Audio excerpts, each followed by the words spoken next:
কাতলার তেল ঝাল বানানোর জন্য 5 পিস কাতলা মাছ ভালো করে জলে ধুয়ে পরিষ্কার করে একটা পাত্রের মধ্যে নিয়ে পরিমাণ মতো নুন, হলুদ আর একটু সরষের তেল মাখিয়ে রেখে দিলাম 10 মিনিটের জন্য। এদিকে একটা ফ্রাইং প্যানের মধ্যে পরিমাণ মতো সরষের তেল গরম করে নিয়ে মাছগুলো এপিট ওপিট করে লাল লাল করে ভেজে তুলে রাখলাম একটা পাত্রের মধ্যে। এবার ওই তেলের মধ্যেই একটু কালো জিরে আর দুটো চেরা কাঁচা লঙ্কা দিয়ে সামান্য পরিমাণে চিনি দিয়ে একটু নাড়াচাড়া করে একটা মিডিয়াম সাইজের টমেটো ছোট ছোট টুকরো করে রেখেছিলাম সেটা ওর মধ্যে দিয়ে দিলাম আর সামান্য পরিমাণে নুন দিলাম যাতে টমেটোটা খুব তাড়াতাড়ি গলে যায়।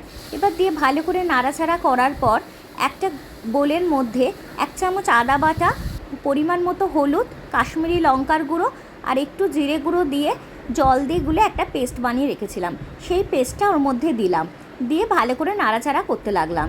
এবার ওই বাটি ধোয়া জলটাও দিয়ে দিলাম, দিয়ে নাড়াচাড়া করার পর তোমরা তোমাদের যতটুকু গ্রেভি রাখবে ঠিক সেই পরিমাণ অনুযায়ী জল ব্যবহার করো।